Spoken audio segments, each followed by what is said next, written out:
This is a Film Stories original podcast. Hey, Kurt. So, today we're going to be talking with the most excellent Larry Musser. Oh, I can't wait. Yeah, we love him so much as Detective Manners. He of the colorful phraseology in Jose Chung's From Outer Space. Obviously, it's both of our favorite episodes. So, how do you show the world your Jose Chung love? Well, first of all, my Twitter handle is at @rmodrake for a start off. That helps. The amount of times I've watched it, the amount of times I probably say bleep is probably is a good indication, and also just some of the phrases that I tend to pick up a lot on. So I tend to say a lot of things that Jesse Ventura would say, and all those type of aspects, as any geek or nerd would do, really, Paige. Well, the most worn and faded shirt in my X-Files collection is my Jose Chung one. Oh, and on Yahoo Mail, where there's that place where you could put your name on outgoing mail? Yeah. Mine was Detective Manners. That's my name. Uh-oh. The Class County law enforcement really leaves no stone unturned, do they? No, they don't. You cannot get away with that. What the bleep are you trying to do?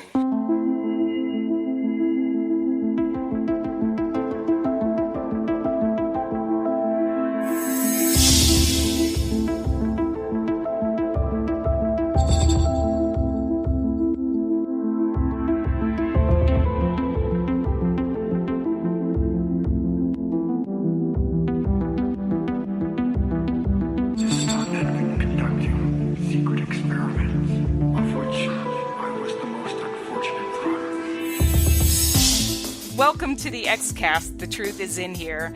I'm your host, Paige Schector, and with me today is one of my favorite people in X-Files fandom, Kurt North. Hello Paige. Kurt. How are you? I'm it's very a pleasure good. to be with both of you. And there is our special guest, Larry Musser, veteran of 4 X-Files episodes, D-Han D. Roulets, Jose Chung's From Outer Space, Unrequited, and Chinga, as well as the reboot of The Outer Limits that started in 1995 around the X-Files era, and 1 episode of Millennium, Season 1's The Thin White Line, and The Commish. Welcome to the podcast, Larry. Well, thank you very much for having me. It's a delight to be here. It's a delight to have you. We are so bleepin' thrilled. So the first thing I wanted to talk about was all 3 of us were at the recent X-Fest in Schaumburg, Illinois.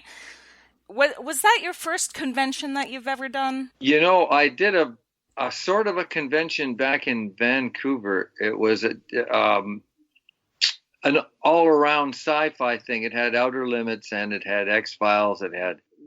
Yeah. Well, what was the one about the you walk through the ring and you go to the different time? What was that called? It was also a big movie. Stargate. There you go. Oh, Stargate. Yeah, and there was Poltergeist. There was all those things, and I just kind of walked through it, and signed a few things and said hello to some people. It was nothing like this one in Chicago. That event in Chicago was outstanding. When you first arrived there, what was the atmosphere like when you first checked in? That first night was, I guess, one of the big deals was the reunion with some people that I knew from my past and whose company I enjoyed very much, and there they were, like the lone gunmen. I mean, I hadn't seen them for ages, and they're all great guys. And then I actually met Mitch. I hadn't, strangely enough, had never been on the set at the same time as him in all those all those episodes. His shots were generally all in studio, and most of mine were out in on location somewhere. So we never really crossed paths, except maybe at a wrap party or something, or the wrap of the series. So I met him, and I met Annabeth that night, and they're 2 really exceptional people. I like them both a lot. You were a guest for the first full day of events, so you had a table, and you were doing signings, and you were doing professional photo ops. And my sister and I were the first customers you had. I just want to throw that in there. Anyway. Cinema girls. The sibling cinema girls, yes.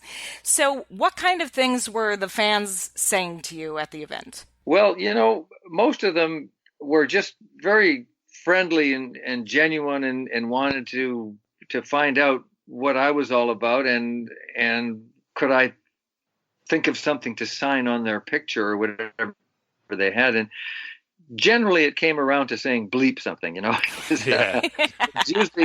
It was usually my bleepin pleasure, or what the bleep is this, or what kind of blankety blank are you? All that kind of stuff. They wanted that more than anything else. And so it seems like this character, this Detective Manners character, has become somewhat iconic. And that's a big delight for me. He is. He totally is. So was there anything that was particularly strange that you were asked to do? One thing that I found kind of strange was when the, Wendy and, what's his name from the preservation? Jim. Yeah, okay. They called me in to have a look at their stuff, and they got that burnt Chinga doll out of the case and said, "Can we get a picture of you holding this and try and look lovingly at it because you don't want to make it mad."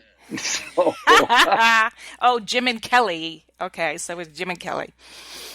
While you were going through that, as well as the Chinga doll, we had things from Jose Chung, like the Lord Kinbo head as well, and things like that. Did you manage to get around all of it? And what were your particular highlights? I mean, obviously the Chinga doll is going to be one. So, what were your particular highlights that you saw there? Well, I loved seeing that old record player that played the Hokey Pokey from. Oh yeah. That brought back some memories, and I didn't expect to ever see that. And somebody played the record, and here it comes, that very version of the Hokey Pokey that was used, that old version. So that is so creepy. That's too creepy for me. The other awesome thing that happened at X-Fest was you finally met the villain in your first episode, Mrs. Paddock, played by Susan Blumart. You didn't even have a scene with her in the show, so tell us about meeting her. Well, I enjoyed meeting Susan, and I'll tell you where I met her. There was the cocktail party that was hosted by Frank Spotnitz that Saturday night. And that was a gem of a time. Everybody just about was at that. And that's where I met her. I had never met her before that. And we sat and chatted for a while. And yeah, she's great. She was wonderful. Everybody was really wonderful. There really wasn't a bad card in the lot, no matter who you went up to. No. It was amazing. That was the big thing about this, I believe. Not only all the members of the X-Files cast that I either reunited with or met for the first time in some instances, plus all the people that attended that were all outstanding. I had a great time with everybody, and this will go down as being an extremely memorable time in my life, and I'm saying that with all sincerity. That's really good to hear, because I think Paige would agree with me here that the feeling that we got from it, and people I've been talking to when I've now got home and spoke to it and asked me how it was just how relaxed the atmosphere was, and how thrilled everyone was to be there, but the amount of respect and the amount of warmth that people were giving to each other, either cast or fans, it just felt like a big family adventure for all of us. That's the way I felt for it anyway. Exactly. All due credit to This Con Life and Jay and JC and his people, because that is not the way that cons usually go. I mean, it's usually this morass of humanity, and everybody's elbowing everybody, and if you happen to run into somebody you recognize, an actor, you're trying to get a selfie, you're trying to get a free autograph, and it's just not the way it went there. Everybody was so laid back. It was like, "Hi, Larry," we're seeing Larry in the hallway. I have a funny story about Larry. My sister and I were going down, but we got on the up elevator, and when we got to the 5th floor, Larry gets on the elevator, and I'm like, okay, I don't mind so much that we went the wrong way now, and he's super cool. Well, you know what? That's nice of you to say. And people were all floating around the hotel, and some were staying in the hotel, and I encountered so many people that were attending, and sometimes you'd see somebody just sitting having breakfast, and they'd say, "Do you want to join us?" And I always appreciated that. I loved that, and going and sitting down and talking to people and finding a little bit about them. that was extremely enjoyable for me. And it was the people that made this thing really go. And you're right. You're right when you mentioned Jay and Josh. Those are two really great guys, and I have nothing but fond memories of those two as well. Yeah, they put together a great event for you, and they put together a great event for us. And, it didn't matter if you were staying in the hotel, because you were still walking through the room and waving to Frank Spotnitz or whoever, you were seeing everybody, and everybody.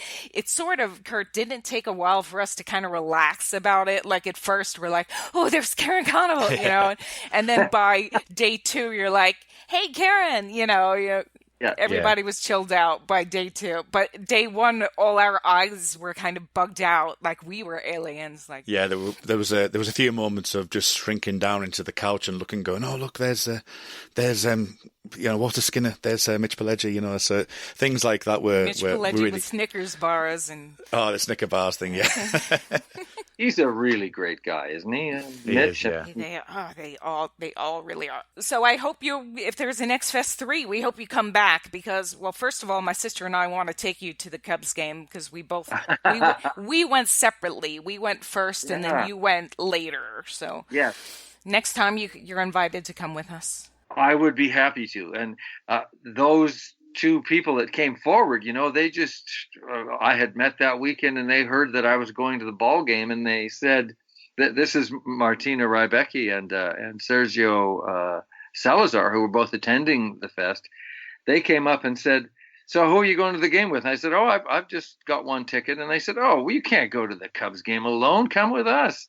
And this was great for me, because I had never been to Wrigley Field. Well, I'd never been to Chicago. That's how they say it, Chicago. Chicago. I'd never been there, so I was shooting blind, and they pretty well led me through the wilderness there and down that great street where all the bars are leading up to the stadium and to Wrigley Field. And afterwards, we visited a couple of those establishments, and that was a great time too. Just about everything I did there, I consider to be a fun time. Yeah. And I think that just reinforces what I was saying before about just how nice it was for everyone. There was not one bad thing that I don't think anyone spoke about, really. It was just so nice and natural. And I think that next time when we take you to the Cubs game, we'll have a few drinks afterwards as well. Yes. So that'll be fine. Oh yeah, we have to include that now. I know about that place that has baseballs for swinging seats and baseball cards for tables, and then the one across that one's called Deuces, I think, and the one across the street, the Old Crow. That's kind of a fun place too. But yeah, and the whole journey for me was just really great, and I like the city of Chicago. I found out a little bit about it, and you said you hope I can make it for X-Fest 3. Well, yes. I hope they invite me. I really do. I'm totally sincere about that. You can just come even if you're not invited, because we'll all put you up. And we loved watching you walk around the rooms, and you were getting your own autographs, right, on your cast photo? Of course, yes. And I went that Sunday because I was really only engaged for the Saturday, but I went on the Sunday just because I enjoyed it so much, and because there were some people who were in the hallway saying, "Oh, I didn't get to your table. I wish I could have got you to sign something." And I said, if I see you tomorrow and you got something, I'll sign it, and don't worry about it, because these were all nice people. Fantastic. Well, when you come next time, I'm definitely getting a selfie with you, without a doubt. So okay. Yeah, don't miss out on that this time. I won't. Let's talk about your episodes on the show. So your first one was Dehan D. Verlet's, season 2, episode 14. Do you remember when you were first called to come in audition for the show? Well, yes, I auditioned a few times for that show before I ever got on it, and every time the feedback to my agent was, yes, they really like you, but they just don't think you're right for what they've read you for so far, but they will find something for you. So that was encouraging, and I kept going back and finally got that one. And once I did that one, then I think they might have decided, well, I think we can use this guy some more, and because that was a smaller part, and so I got bigger parts as it went along. I loved that. Did you know the show? Had you watched the show before? Oh, I was almost an instant fan of the show. Right from the first one that came on, well, you do want to familiarize yourself with the shows that are being shot at the time in Vancouver, because you want to see what they're like, and then it'll give you a better chance at doing a reading for the audition. But that one, I didn't even consider research. That was a show I wanted to watch. I loved that show right away. You mentioned Vancouver there. Now, obviously, a lot of the work that you've done is based around Vancouver. What were you doing before that aspect? I know you were doing things like the commission and the like, but while the X-Files was on and you were watching it and you were applying for those roles, what was kind of fascinating you outside of the X-Files world? Yes, I was still trying to establish myself as let's say a working actor. And most of the work opportunities that I got came from what we used to call made-for-TV movies. Do you remember those? Yeah. There were like some issue, and they would do a TV story around it. Right. I used to, yeah, exactly. Whatever it was, and I used to get parts in those. They kind of fueled my career for a while. Those made-for-TV movies, and then so you establish a bit of a profile then, and you've got a pretty good resume. So a show like X-Files comes along and it's very successful, and they might look at you a little more with a little more interest if they see you've done a bunch of stuff, right? So in Deana, you only have one scene as Sheriff John Oakes, but it's a pretty memorable one, sort of near the beginning of the episode, and you're giving all the exposition.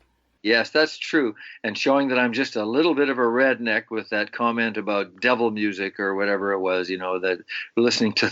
Yeah, the heavy metal. But I can only assume is like speed metal or heavy rock, and it's kind of dumping on that, which is totally counter to who I really am. Do you remember what it was like on your first day on set then? That was pouring rain up in the mountains and Seymour Mountain above Vancouver, and it was a miserable night, and we worked right into the wee hours of the morning. But you know what? That's all said and done. I still loved it. The thing I love about it is your character is playing the straight man to David Duchovny's Mulder, and he's, when you say devil music, he says the night Chicago died, and like, as an actor, how, that's something I don't think we can fathom as much as an actor, not reacting to it the way when we hear it, we crack up, but you can't, like, how does that work?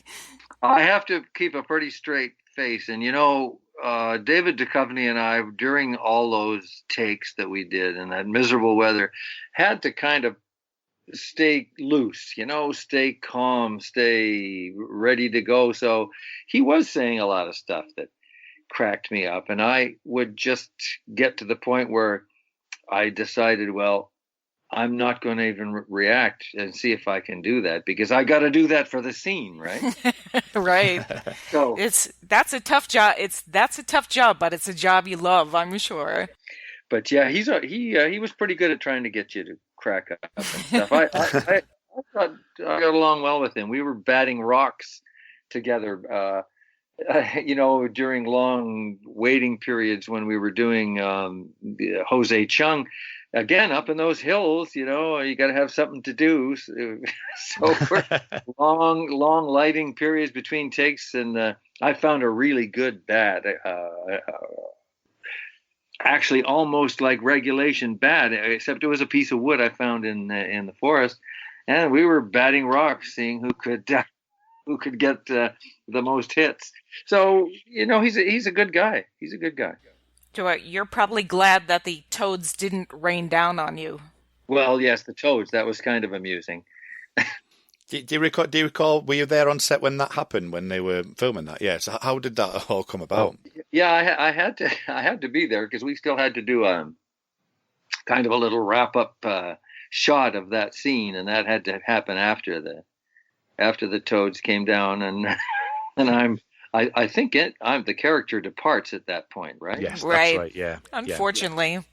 I've got this vision of a crane being put up above their heads and just these toads being thrown at them from the top. You see, so those toads weren't really hurt because there are fake toads coming from above, and then there's a few real ones that they just kind of let loose.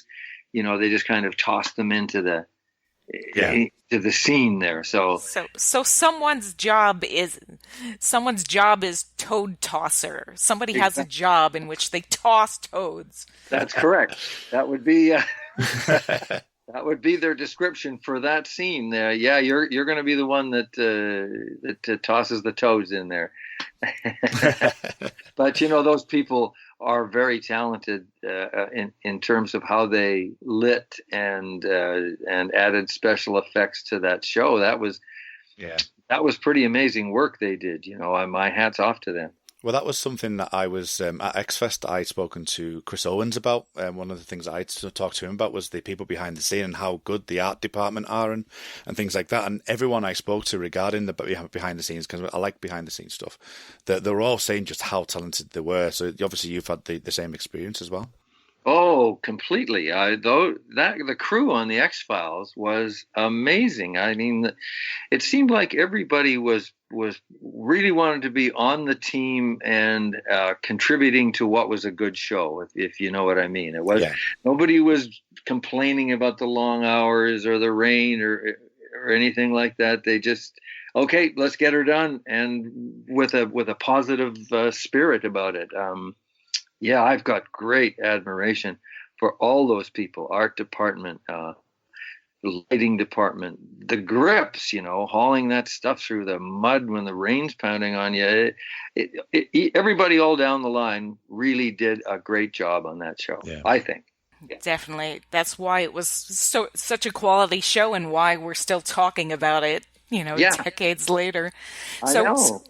Speaking of behind the camera, this was the first show directed by Kim Manners, who became the director who did the most shows on the X-Files. It was his first show of the series, and I know I asked you about him at the X-Files, but please tell the people listening about what it was like working with Kim Manners. Well, working with Kim Manners was the episode Chinga. He directed that one. Yeah. And I mean, other times I saw him around because all those guys were sort of director producers, Rob Bowman, Kim Manners, a couple others that, all. Yeah, I think Michael Lang was one of the episodes as well. So. Yeah. Anyway, those guys were always around, but Kim directed Chinga, and I have a lot of scenes in Chinga. So I got to know him very well on that show. And of course, he's the basis for the character I played on Jose. Yes, which will be our next topic of discussion. Yeah, so I did spend some time around Kim Manners, and he's a really exceptional person and a joy to be with and a good director. So, I mean, all the time I spent with him was highlight material, right? He had, when you think about what the X-Files is, kind of a sci-fi show, kind of thriller show, and he and Rob Bowman both Rob Bowman, who directed Jose Chung's From Outer Space, raised the level of the playing field, made the X-Files better. Yes. They did. They did. They were very creative people. It was them that told me not to swear, but to say the word bleep and blank and all that, because they wanted to take a little shot at standards and practices. Back in those days, they were pretty tough on what you could say. Like, you couldn't even get away with damn in those days. Now you can say almost everything, everything. But back then you couldn't. And so they said, let's just show how ridiculous their bleeping of the dialogue is. Just say the word bleep and blank and all that. Every time it's going to be a swear word. See, I thought I was going to be swearing and they'd bleep it out like they always do. but I got to say the bleep, and that made for a very interesting character. And that was their input. That was Rob and Chris Carter and Kim Manor saying, yeah, that's a good way to do it. That'll make for a cool character. And we've heard on set that Kim Manners did have quite sort of ways of speaking, and some people said, as well as the standards and practice, that's the reason why you were called Detective Manners. Was that something that was true to form when you were there? Yeah, it was. Yeah, he was. He did have what you called colorful language there, and I think most of it was pretty good natured. But yes, he did go off on one every once in a while. He just kind of stood back and let him have his space when he was on a little rant. But all in all, a great guy. So we're talking about, of course, Jose Chung's From Outer Space, season 3, episode 20. When a script like that gets put in your hands, what do you make of it? Well, I'll tell you what, that when I first, I auditioned and got the part and found out that I was going to be saying bleep and blank and all that. Okay. I went, fine, we can do that. But so they give me the script, the whole script. And as I'm reading through that, I thought, what the hell is this? Like how do I even follow this in terms of being a storyline, right? And I really had to visualize it to make any sense of it. But then, of course, that's Darren Morgan, who's got a wonderful imagination, right? Yeah. Yes. And so eventually I put it together and I went, oh, okay, I see what they're doing with this separate reality thing now. And I just got to go with that. Don't try and figure it out. Don't try and make any sense of it. Just go with the fact that it's a separate reality for each of these people. They're all seeing this a different way. So, and that's how I managed to put it together in my own head anyway. Do you like that episode? Do you love it? Do you not like it? I'm saying this not just because I'm in it, but it's my favorite. Yes. That's a full house. All three of us, fantastic. Yes, 3 of a kind, as it were. It's my favorite. I just thought, wow, that's got so much going on in it, and it's got humor, and it's got darkness, and it's got strangeness, and all those X-Files things, aliens, and all the stuff people like. But it's a new mix. It's something we haven't seen before. It's I thought, and then when a friend of mine in the business came up and said, oh, I just watched the episode, that's an instant classic. And I went, yeah, you know what? I think you might be right. And as evidence, we're all walking around X-Fest saying bleep and blankety blank, and, I know, and I get such a charge out of that.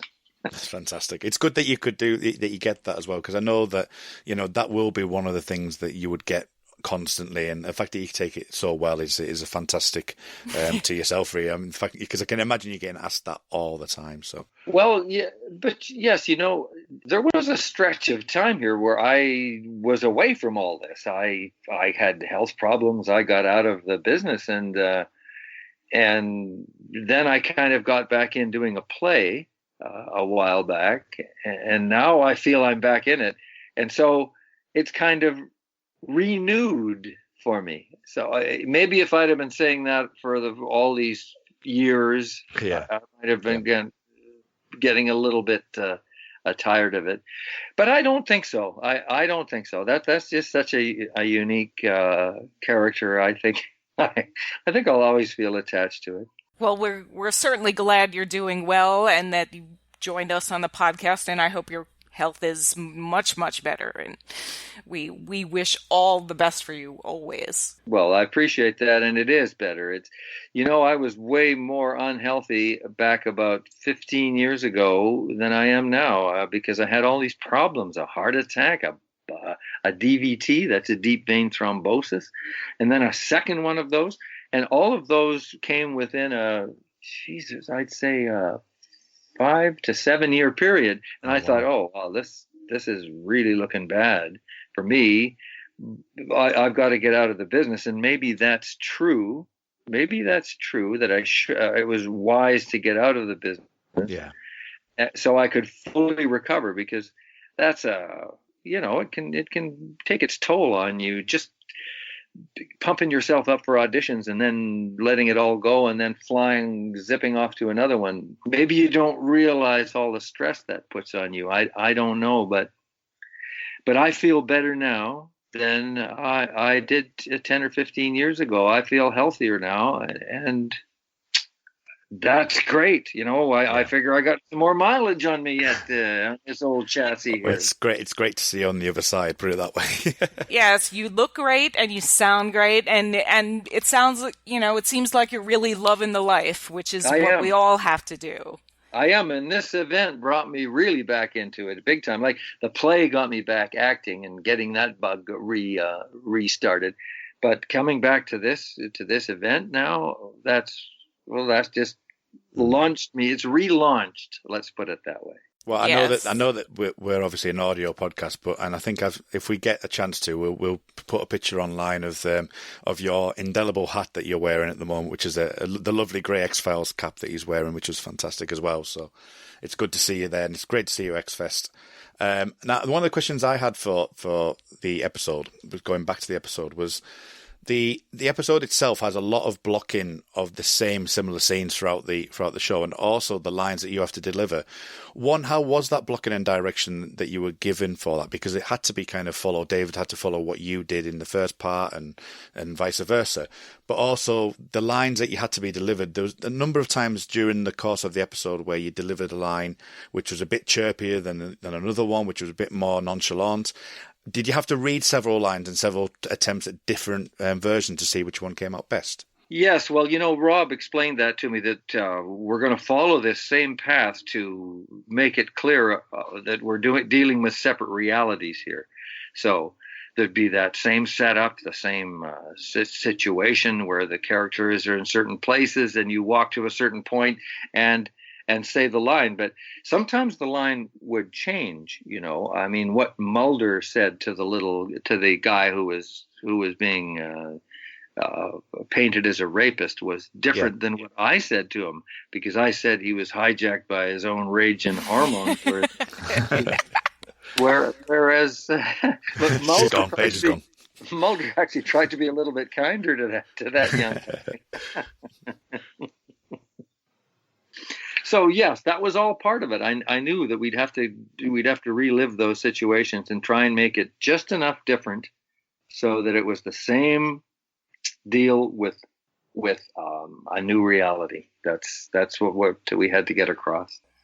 It's just layers upon layers upon layers. That's what makes it so incredible and the instant classic. They were talking.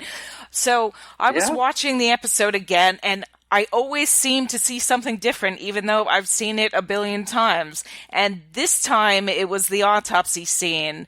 And the young outcast, Blaine Faulkner, walks in, and you have sort of a wrestling match with him. And I was trying to picture how actors, I'm going to do this, and I'm going to do this, how you work that out.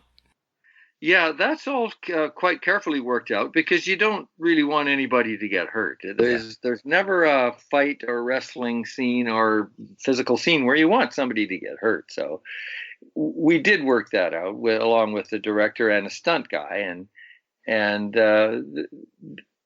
they pretty well set the map for that, and I just had to follow it out.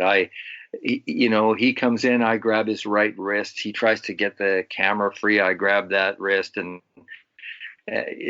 basically we struggle, and we make it look like we're struggling a lot more than we are. I mean, you do have to push a bit because it's got to be real. And then Mulder says, no, let him in. Right. And you just let him go, and you're like, boop. That shocks me. He's letting an invader into this really, really what I think is like top secret stuff. And now he's letting this crackpot kid come in here. So that throws me off completely. So it's like a dance, the way you have to choreograph that, right? And he's shouting Roswell. And I don't know what the hell that is. The character, I mean, and that actor, I'm trying to remember his name. Very good comic actor, that guy. He did a lot of stage plays in those days where he's a very amusing performer. Now, I was just talking about the fact that I just watched the episode for the umpteenth time. Do you still watch your X-Files episodes at all? Yes. Yeah. Again, I said there was a time when I wasn't watching them much, and then they started playing them again a lot, and I tuned right back in. It took me back to a great time for me. So I was watching them again, and a lot of those early ones I'd sort of forgotten some of the interior parts of them. So it was good to reconnect with those, because they're still entertaining to me. The Lost Art of Forehead Sweat is, in some ways, it's a Darren Morgan episode, but it's related really well to Jose Chung. And I just wondered if you'd actually seen the episode itself, and if you haven't, I would suggest having a watch of it, because it does have those elements of Jose Chung that you might enjoy. What season was that in? Because I'll be able to easily... It's in the new one, season 10 and 11. Did you manage to see any of those ones at all? Or yeah. When 10 came back, I saw all of them. When 11 came back, I only saw about half. So is it one of those? Yes, it's from season 11, yeah. Okay. I'm going to look that up, because that 11. sounds interesting. I didn't realize there was all those contacts that you're saying to the Jose Chung episodes. So. Well, it's just so similar, I think, in the way it's set up. Is that what you mean, Kurt? That it sort of follows, it's layered like the way Jose Chung's layers on layers on layers. And the fun part for all the fans is that they actually cut Brian Huskey's character in to previously existing episodes. No, I get that, and the fact that it's all layers, like you're saying, it interests me. So I would like to give that a look, and it's called something of The Lost Art of Forehead Sweat. The Lost Art of Forehead Sweat. That's a great name. And a lot of us think that the ending of that episode would have made a better finale for the series as a whole. Oh. So this Forehead Sweats one you think would have been a better finale, huh? Yeah. There's a great ending to that episode that sort of wraps up the way fans feel. Do you agree, Kurt? Yeah. Wraps up the way we feel about the show, and it sort of gives it. We're invested in it. I was not invested in what ultimately became the last episode of the series. That's why I look at Forehead Sweats so fondly. Let's go back to now season 4, episode 16 is Unrequited. And did you start expecting an X-Files call during the Vancouver years every year? Well, I did. And they kind of indicated to me that they would always find something for me. And that one, I didn't expect. The casting director, who at the time was Corinne Mayer, she called me in and said, "Now this is something you might be interested in. It looks like it's a smaller part, but I think it has the potential to be more than that." And so I said, "Sure." And I had a look at it, and it was this Vietnam vet who had a grudge against the American government, had all his own weaponry and stuff. And I thought, well, that interests me right there. And then I'm the mentor to this invisible assassin who's taking down all the generals who betrayed him during his time in Vietnam. And I said, oh yeah, okay, sure, I'll read for this.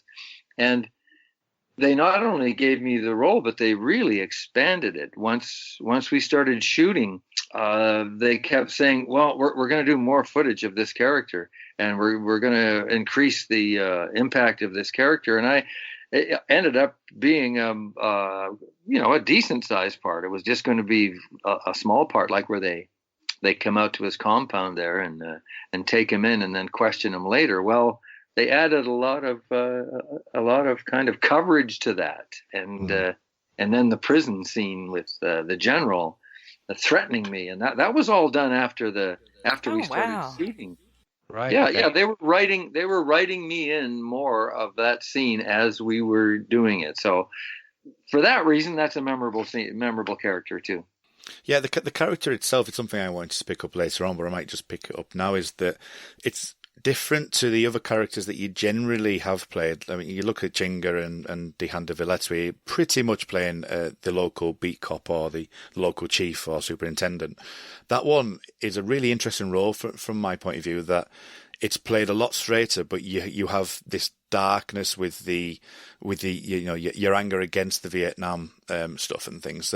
Was that a nice change for you to play? And if you had a chance to play another type of character within the X-Files, is there any particular thing that you would like to have a go at? Well, you're right when you say that was different, and it presented its own challenges, but I enjoyed those challenges. Yeah.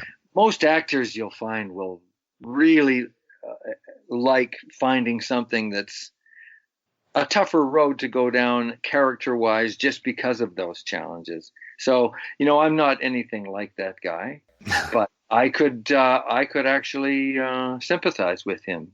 So I used that to become him. And yes, I downplayed it because I think if it's downplayed and subtle when you play a character like that and deliver his material, it has more impact than if he's like a screamer or a ranter or, those sorts of people you just, you can almost want to block out.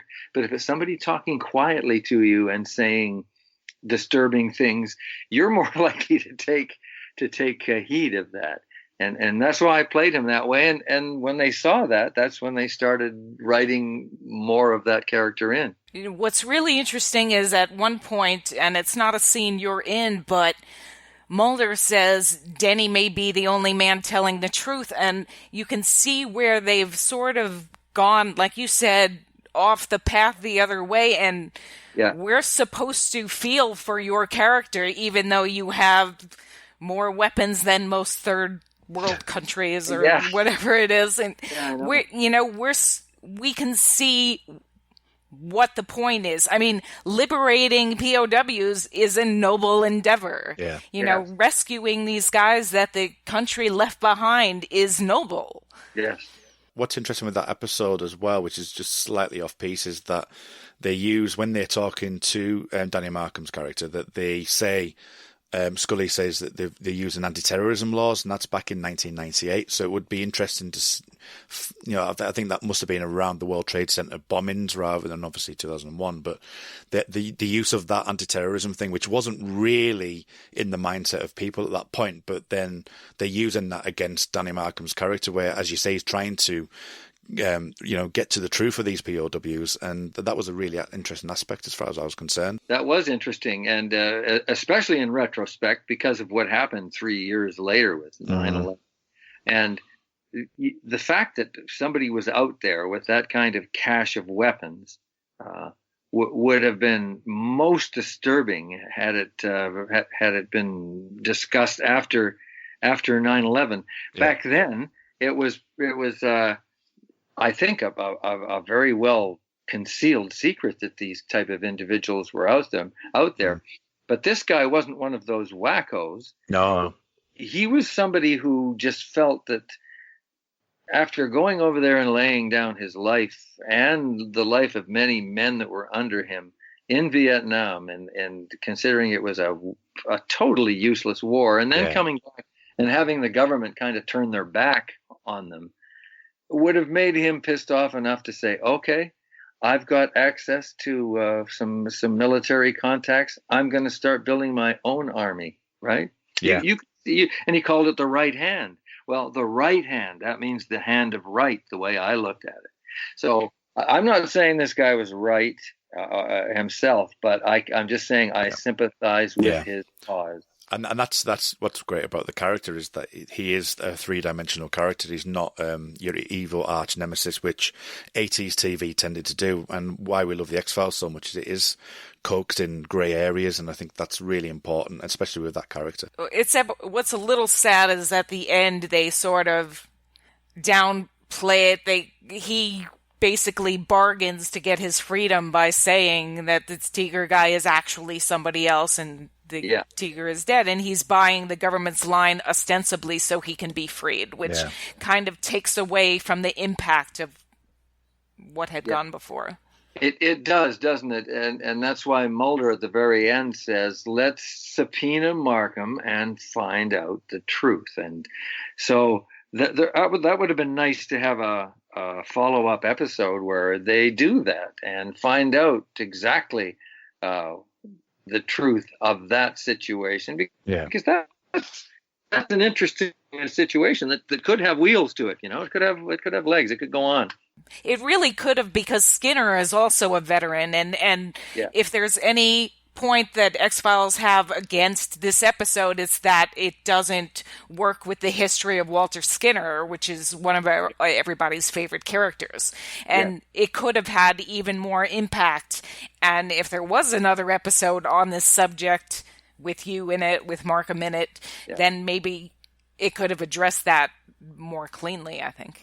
It could have, and it could have indicated, just for the sake of their interest in their scary stuff that they like to do, it could have brought out that there's currently a whole squadron of these guys who are learning how to bend light and are going to seek revenge, and we pretty well have to keep control of that right now, or you guys are done here.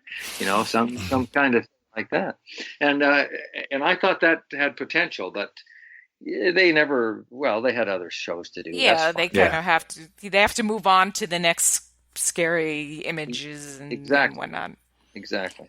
And speaking of scary images, okay, so Chinga, season 5, episode 10, and do you know what's special about this episode where you're concerned in terms of your name in the credits? Well, yeah, it's a big front of the show credit, because I was considered a co-lead on that episode, as opposed. I mean, yeah, I guest starred a few times. This was called a co-lead because Mulder was hardly in it. Yes, so you're in the front of the show in the credits. Yes. So he just phones in at the beginning and the end, and it's actually Scully and I who are trying to investigate this crazy event. So. Yes, I thought that was really excellent of them to offer me that. And I, of course, jumped at it. Even though it was after one of my blood clots, I still dragged myself out there to do that. And that's why you might notice I look just a little bit pudgy in that episode, is because I had to basically sit around with my leg elevated for long stretches of time. And even on the set, in between takes, I would have to go somewhere and prop up my leg so I could get through the next section of it. So it must have been a completely different kind of shoot with just you and Jillian. How was your relationship? Well, I really got along well with Jillian. I thought she was a delightful person and generous, and there's nothing but good memories of working with her and enjoying her company on the set and in between takes. And I don't know if you recall, but she had a small child at that time. She had a little baby, so she often had to scurry off and attend to that tyke. So she wasn't always there for in between take chats. But when we did have them, they were fine. So as Chief Jack Bonsant, he was kind of lighter of spirit than most of the other characters we saw you as on the X-Files. Yeah. But, he also was aware of this crazy stuff that was going on where, there were these affairs going on around town, and he was trying to get Scully to just consider the fact that there might be something a little bit untoward happening in this sweet little town that she came to for a vacation. So he knew about stuff and didn't really know how to say it, at first, until he finally said, "Look, we got some real problems here." And they went to see the lady who ended up dying a miserable death with a slash to the throat with a broken record, right? Yeah, well, with just before that scene, I know it won't have been filmed in the same way because it would have been filmed separately, but the way that your character's standing outside the window waiting for Scully when she keeps saying she's on vacation, and she opens the windows opens the curtains, and there you're standing saying, basically, "We've got another murder. You need to come with me," which I thought was fantastic. Yeah. This is the last thing she wants. She's trying to get out of her head and away from everything. Nice little town on the coastline, and she comes right into a situation where a doll is making people hurt themselves. It's the last thing she wanted. Because I even say there, I thought you were on vacation. And at that point, she's like, oh, well, I'm too far in now. Let's go. Gillian's character, Scully, throughout the course of the show, this is the 5th year, is obviously the skeptic. We know this from years and years. This one is the kind of take that and push her into something that she'll go into in later years, but push her into having to accept that there may be more to it. And your character's kind of playing the Scully role in some ways and not quite believing it. How did you feel that chemistry went with the fact that you're pretty much saying what Scully would normally say? Yes, it's interesting. It kind of switched. Like I did my best to get her to at least have a look at this because I knew she was an FBI person, right? Yeah. But then once it really started unfolding, it was like I didn't want to hear about it. Like no, I'm sure it can't be that. Until you go in at the very end, and there's my deputy, there's my my soldier down on the floor, and you go upstairs, and this doll is making her mother whack herself with a hammer. But at that point, there's no doubt, is there? So, I pull the gun. But yeah, I think up until then, he just doesn't really want to believe it's quite that crazy. He just knows there's something not good happening, something a little bit sketchy, right? So, yeah, I was the skeptic at that point. It switched, see? Yeah, and there's kind of a little chemistry there, you go out to a lobster dinner, she wants to get you a I want to believe poster. I mean, you had a little thing going on there. Well, there was, and that was indicated where she's talking to Mulder at the end, and she says, oh, it's a gift for a guy I met, Jack. And she says it in kind of a wistful way, so that maybe something did go on between them. And it's always, well, it's always fun to contemplate that, isn't it? I mean, because it gives you more depth to the way you play him. Yeah. I liked your chemistry. I thought it was really sweet the way you were kind of playing off each other, and you with your ayas and oh yeah, that.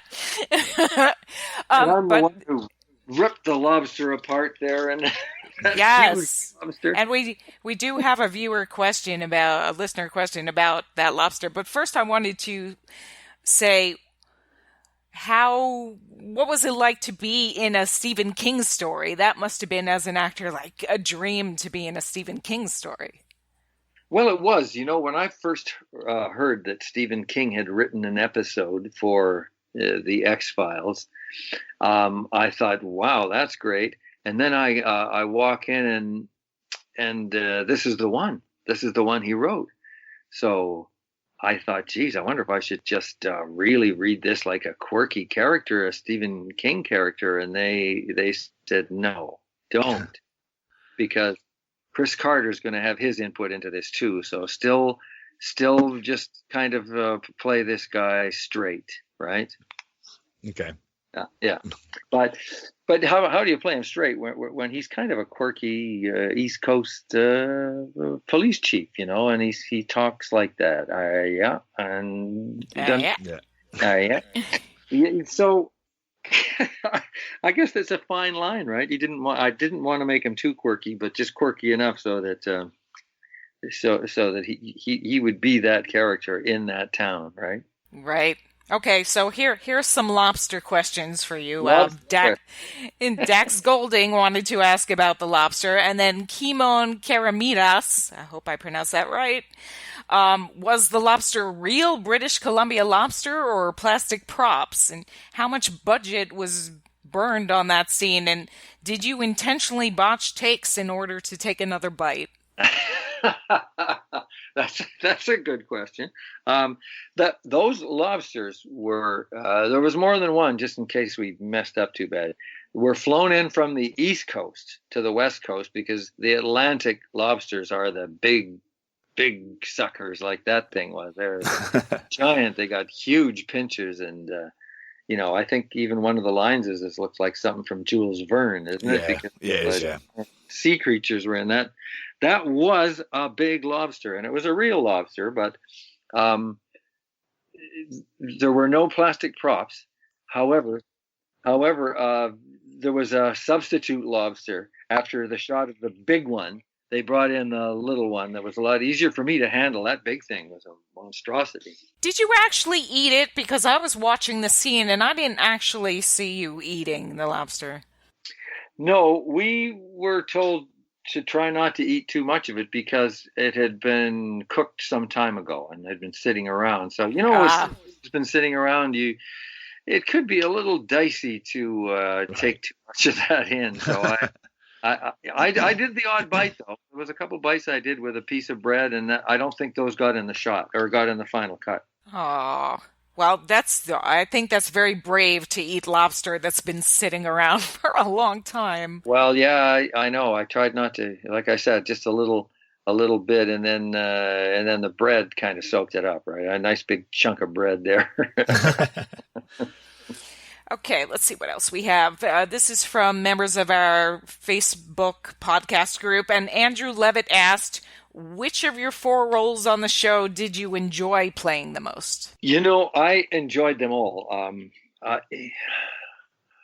It's hard to single one out to say the actual playing of the character I enjoyed the most. But I will say there was one reason why I favored the last guy, Jack Bonsant, and that is because I was working in a Stephen King story, and I had lots of scenes and lots of dialogue, and that's the only thing that would distinguish it from those others.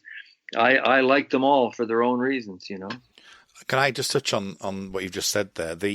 One of the questions I had in my mind was that you've got different aspects in different roles, and you've got your first one was the very small part where you get Chinga, which is quite a large role. Do you view those roles the same way when you're going to go for casting? I know you kind of answered this because you were a recurring person in the X-Files, but do you look at that role the same way as what you'd look at for a larger role, so even if you're in one scene or you're in 3 or 4 scenes? Yes, I do. If it's one scene, I would want to do that scene the best possible performance or delivery of the material that I could. And if I was saying, oh, this is just a small part, I'm not going to give it full effort, then I should just get out of the business, because you should, every time you're on, you should be giving whatever you've got to that. And yes, I like the larger parts because there's more meat to them. There's more things you can do. And of course you're getting farther in your career if you're doing a large part, but I don't distinguish them in that way at all. Each one has to be done the best I could possibly do. That's always the way I've looked at it. Yeah, and do you get the information? So, say if it was a small role like in Deana de Valette, do you get enough information that you would want from that, as opposed to a full episode like Chinga, or do you just get little snippets of the background of that character? Yeah, that's the trouble with the smaller parts are quite difficult to read for, because you can't get as much of a sense of exactly who they are from the sides. They give you sides, they give you a piece of the dialogue to read for the audition. So you kind of have to guess, well, what else is this guy all about? How do I make him real? He only says this little bit on the sides I've got, but what else might he say? So I try to write some dialogue for him myself that isn't in the audition, but to lead me to that point where you can give an audition that you think is real. Montgomery Scott didn't have a specific question. He just wanted to say you were such a nice guy, and he was really glad you agreed to do this podcast. Thank you to both, and I'm happy to do the podcast. And you mentioned Dax Golding. I met him at the event, and he was somebody who sent me some things a long time ago, some cards from the board game to sign and send back to him. So I'd had a previous encounter with Dax, and it was good to meet him. Oh, that's awesome. And speaking of people who you encountered, my friend Nikki Bear had a very similar sentiment. She and her husband Ryan were the St. Louis Blues fans you talked with during the weekend. And she was so tickled you said you were rooting for them to win the Stanley Cup. And it obviously worked out because they won the Stanley Cup. Well, that's very interesting, because that night that game was in St. Louis. I said, geez, I think they got to win tonight to take it. they lost that game and then had to go back to Game 7 in Boston. And I thought, doesn't look so good now. But they won that game 4-0. So yeah, I was delighted and delighted for them too. Yes, that's it. That's exactly what I said. We were hanging out the bar. I was hanging out with the bar with them, watching that Game 6, and it went very badly, and they were taking it very badly, but they were very confident about their team's hopes in Boston, even more than I was. And they since then they have touched the Stanley Cup in the parade in St. Louis, so they are happy campers. They touched the cup? They did. Oh, well, good for them. I'm happy for them. Have you been recognized by people for your X-Files work over the years? Do people, realize who you are, your bleepin detective manners? Back in the day, yes. In the late 90s, I was always getting recognized. But then when I was out of the business, not so much. And then I would wear this here hat, this X-Files hat, and I would say, "Oh, where'd you get that?" Somebody would say, "Oh, where'd you get that?" Then I'd tell them, and they looked and they go, "Oh, yeah, I think I recognize you now." Fantastic. Yeah. Well, they should. Well, after this event, in Chicago, that went up sky high again, right? That recognition factor. That was great. Yes, we all recognized you very quickly, but we're trained to. Yeah, we are. Yeah, that's right. Did you keep anything else? You have, I think that's a crew gift that your X-Files hat that you're wearing. Yeah. Do you have anything else from your time on the show? The only other thing I have is North Face coat that I got because it was so cold where we were shooting once that wardrobe provided that, and I said, "Hey, this is a nice coat," and they let me buy it for like a really low ball amount of money. So it was a really nice, like down warm coat, light and warm. So I kept that. And, I think that's about it. I can't think of any other souvenirs I took from that. That's why it was so nice to walk around the Preservation Society's room there and see all that stuff, because it brought a lot of things back to me. No script. I would love to see the Jose Chung script. I do have that.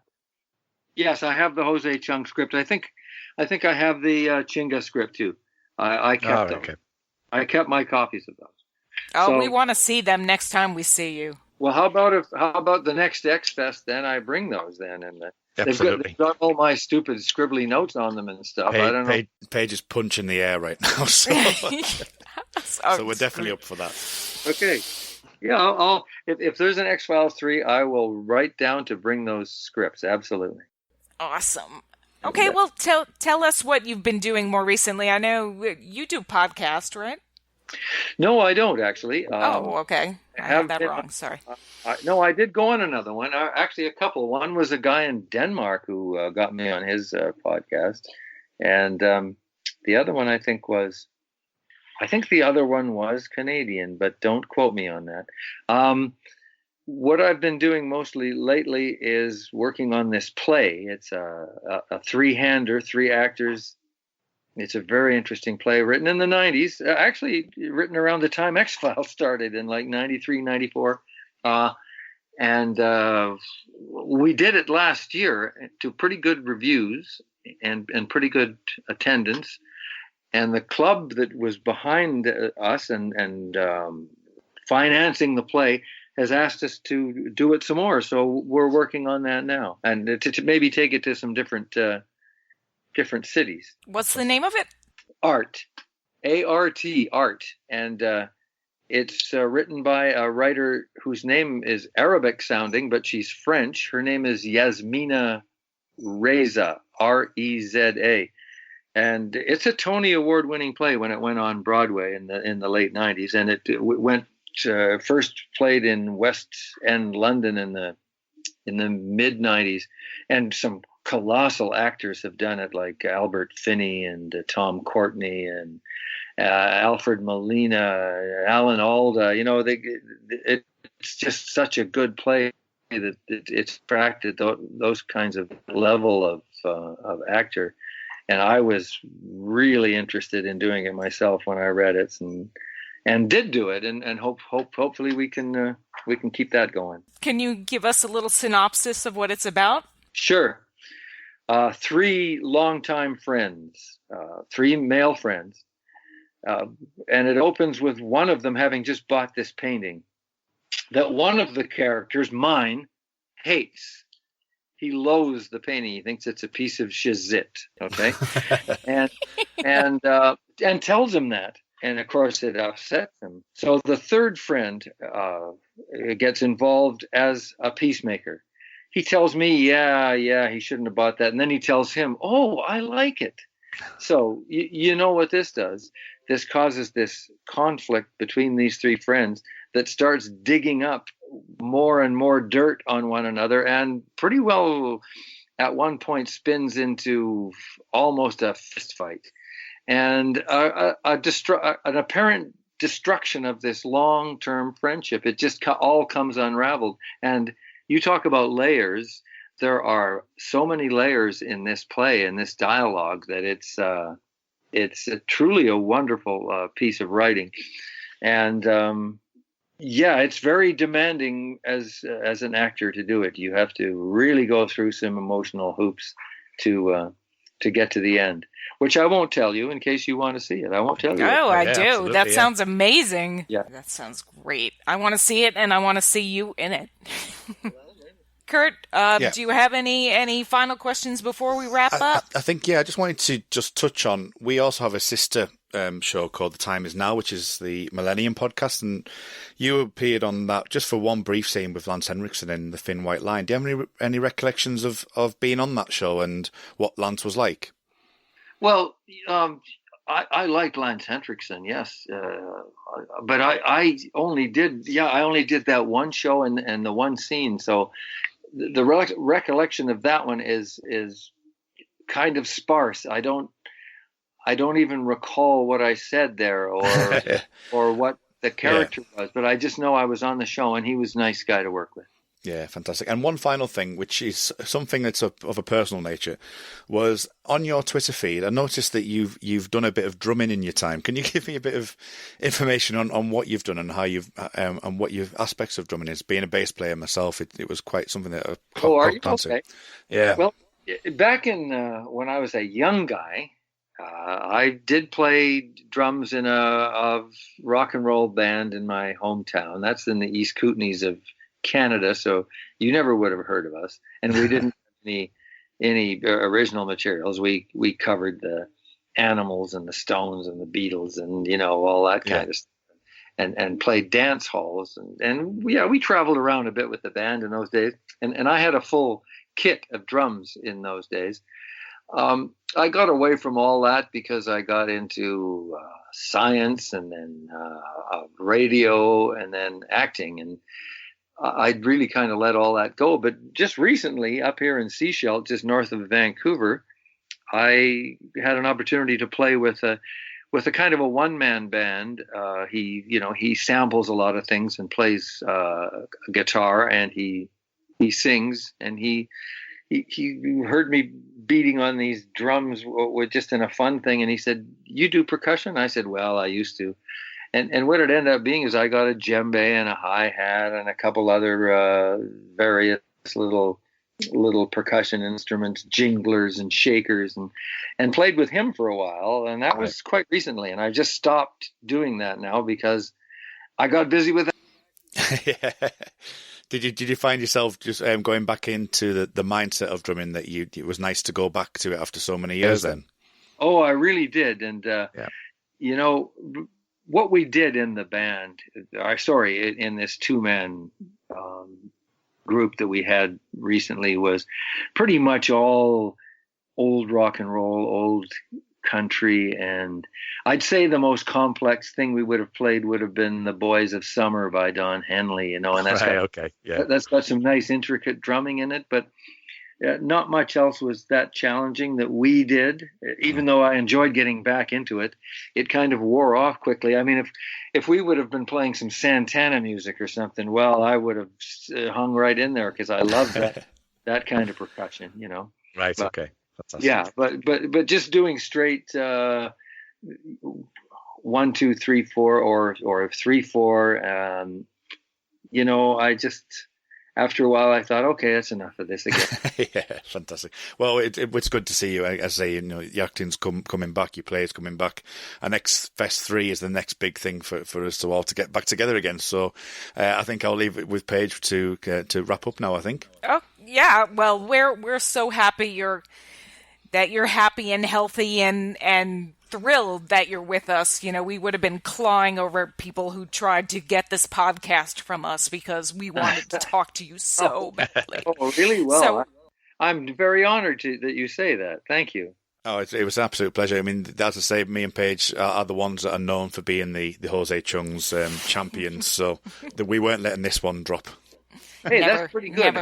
Jose Chung champions. I like that. Jay's Chung champs. We'll call us 3 the Jose Chung champions from now on. Yes, hashtag Chung champs.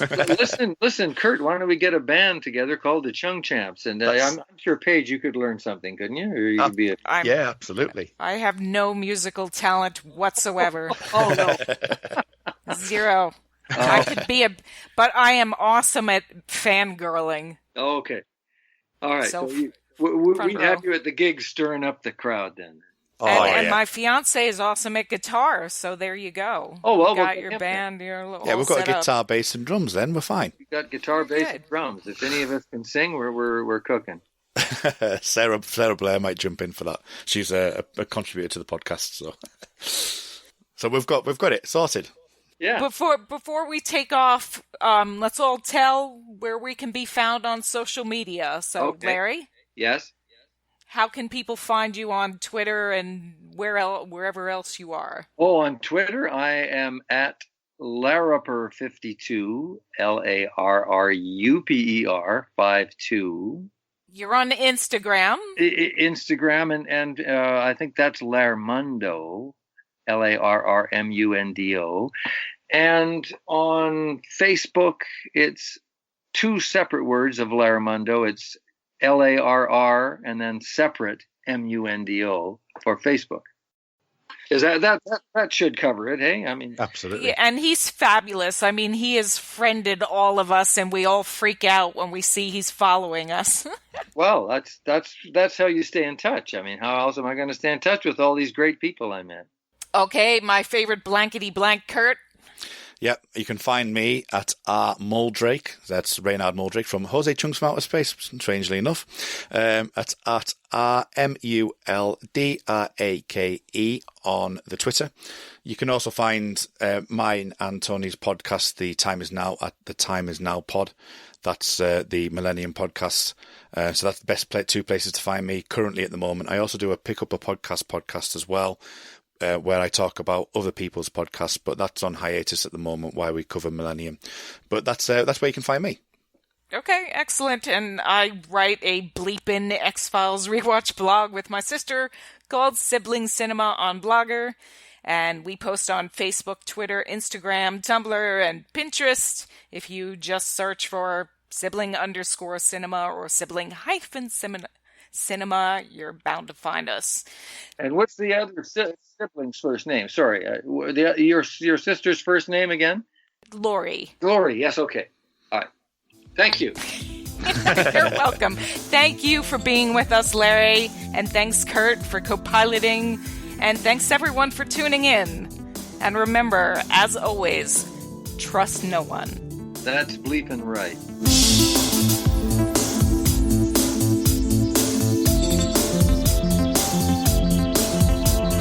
The X-Cast, an X-Files podcast, is produced and hosted by Tony Black, alongside a dedicated team of podcasters and X-Files fans. You can find the show on Twitter at the X_cast, on Facebook by typing in the X-Cast, or inside our group, the X-Files Basement, an X-Cast podcast fan group, plus on Instagram by typing in the XFcast. If you're a fan of the show, why not support us on Patreon? Exclusive bonus episodes, early access to new episodes, plus become part of our X-Cast community in the Patreon department. To see our monthly subscription options, just head to patreon.com/the Xcast. That's patreon.com/the the Xcast. We'd love to see you join our Patreon community. We're also part of the We Made This podcast network at We Made This Pod on Twitter and We Made This on Facebook. You can find a range of shows on TV, film, music and popular culture in general on the network. Thanks for listening, and we'll see you next time.